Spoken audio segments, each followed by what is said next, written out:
Yo, yo, yo, what is going on, RoK Familia? It is your boy BN, aka Mr. Kingdom Builder, and today I wanted to touch on something that has always been for me a little mind-boggling.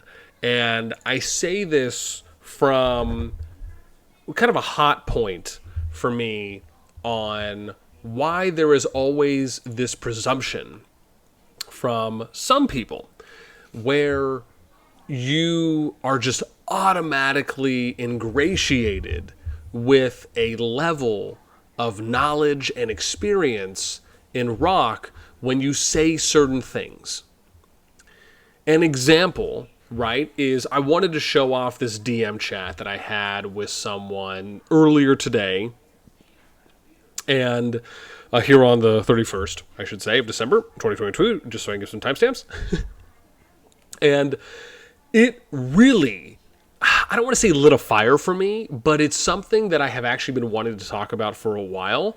And if you are someone who has had this happen to you, or you've heard this from people, have them watch this video so they can educate themselves, right? Or so you, as the kind friend that you are, can maybe help your friend out. So before we do a deep dive on this, as always, if you enjoy the content, make sure you sub, like, ring the notification bell. And if you want to join to be a part of our conversation, hit up the Discord. You can find a link to that in the pinned comment description right down below.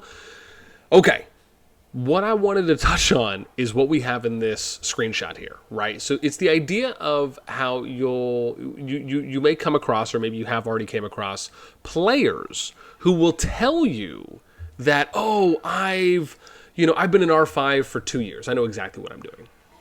I've been king in 3 kingdoms. I know exactly what I'm doing. I've led the #1 alliance in my kingdom for 3 KVKs. Trust me, I know what I'm doing. Or those that have said, oh yeah, I've been an officer in the top alliance, or I've been an officer in a successful KVK winning kingdom, right? Trust me, I know what I'm doing.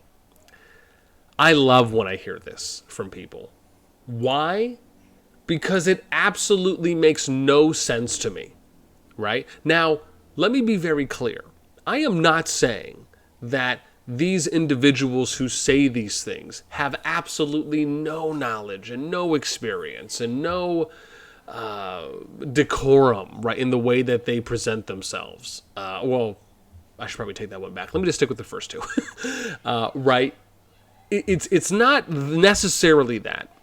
It's that there should not be this level of, I don't want to say borderline arrogance, to an extent. There should just be a level of humbleness. Let me say that. There should be a level of humbleness and candor that you as an individual approach yourself with.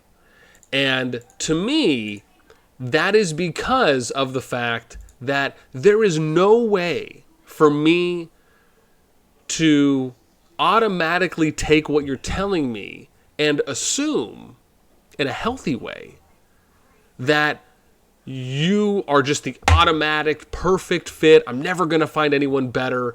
All you had to tell me was that you've been king in a kingdom before, or you've ran a successful alliance, and I should automatically promote you or automatically give you a position.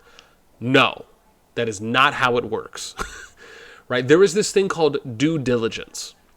And what that means is that whether you're looking at, bringing someone on to be a leader in a jumper project, if you're considering promoting someone in your kingdom that has to an R5, or you're looking to bring in another R5 into your family within a kingdom, you should always vet people, always do your due diligence.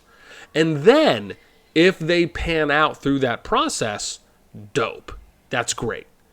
But don't just be gullible to the point of where when someone, and here's a good example, right? And I know I haven't even said anything here about what's been posted, but this is one of the best examples I've probably ever gotten, and thank you for this person who gave me this example, is, and let me point out, I don't know anything about this individual, right? However, I'm focusing merely on what was posted. And, right, this person says, I can be leader if you want. I have my wedding, which I don't know what that means. Our old family betrayed us, and we were going to jump alone on the second. I have 56 members with me, loyal to me, who will follow me. I was looking for an alliance where I can continue as R5 with my officer group. And I responded, I said, you're more than welcome to apply, and I linked our channel. Though our project would not be starting today, so anyone that is with you would have to wait a bit if you were chosen. I like to be very specific. And then this is where the kicker gets me. Brother, I don't need to do this form. I've been king 4 times. How dare you ask me this? And I'm obviously adding in some nice dramatical commentary now. All the kingdoms in which I was king gained the 3 KVKs. I'm assuming this individual meant 1. I'm experienced and I have some whales with me. I mean, okay. But that doesn't tell me anything, right? It doesn't tell me how do you handle yourself under pressure. How do you deal with players that break the rules? How do you manage your alliance? How do you manage your R4s? What types of mails do you send out? Are you able to meet up in voice calls with our management team? What does your general availability look like? What does your accessibility look like? How do you handle conducting the customer service portion of what it takes to be a leader in game? How do you deal with the human resources side of working with internal affairs within your alliance? Those types of things. And that's just to name some. That doesn't tell me any of that. What are your beliefs? What type of kingdom do you envision being a part of? How do you view MGE being managed? How do you view how many alliances should be in Zone 3? How many alliances should be in Zone 2? How many alliances should go to KVK? Should we do nothing but fixed events? Should we do free-for-all? Do you even know anything about my project? And if so, do you even believe in anything that my project has as its goals? This person basically just seems like an R5 for hire and just thinks that them saying that is just immediately going to grant them access and some type of, now I need to put you on a pedestal as being, just the toast to godliness from my boy Remy from Ratatouille. and that's just not the case, right? So again, it circles full back, and you can see the post I gave, right, where I basically explain that here. And that's something that is drastically important for people, in my opinion, to understand, is that you are, you're looking at something from the approach of that. Let me scale this back. There is no criteria right now in the game, right, in RoK, there's absolutely no criteria here that says, as an example, right, oh gosh, where am I going here? Nope, that's that. Why is it not letting me? Here, we'll do it like this. Right, so like if I'm in RoK, there's nothing in here that tells me, right, and it's already in the bottom right corner, that's fine. So there's nothing in here that tells me, how to be an R5, right? There's nowhere I can go in here, just in the game, that says, oh, you need to be, here's some tips on being a good R5. These are things you should do to be considered a good R5. Here's things to keep in mind that you should be doing in order to be a good R5. There's nothing like that in here. There's no test you have to take. There's no material you have to read. There's no videos you have to watch on how to be a good R5. So when you think about it from that perspective, anyone could arguably say that they're a good R5. This is why it's important to not necessarily not believe people or to fully be gullible and believe everything someone's saying, but to approach it with a grain of salt and to make sure that you are doing your due diligence appropriately, so that way you can make sure that you are kind of CYAing yourself, right? That's covering your R, if you know what I mean, covering your buttocks. Because if you're in a jumper project and you just immediately take someone on because they said, oh yeah, I was king a couple times in this one kingdom, I can do everything that you need, I'll be amazing. But then what happens if they turn out to just not even be on the same page as you because you didn't vet them properly to make sure that they actually believed in what your project's goals were? I've seen this happen countless times. Same thing with kingdoms, right? If you're in a kingdom and you're bringing people into your project after you landed in Final Kingdom, or you're bringing in migrants that don't fully believe in what your project is because you didn't take any time to actually talk these things out to them and they just wanted to come in because maybe you have a positive KVK record. You have to do your due diligence, right? Always, because it's not just on you.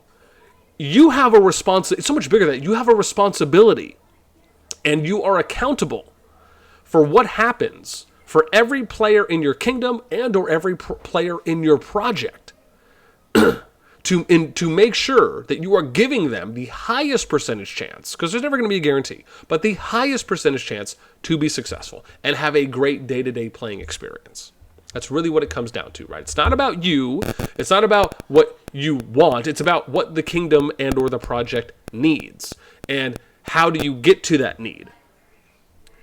So again, if anything, I hope this video does a good job of explaining that to those out there who are either oblivious or ignorant to not doing these things. And if you've ever come across someone who does not do their due diligence, you should have them watch this video.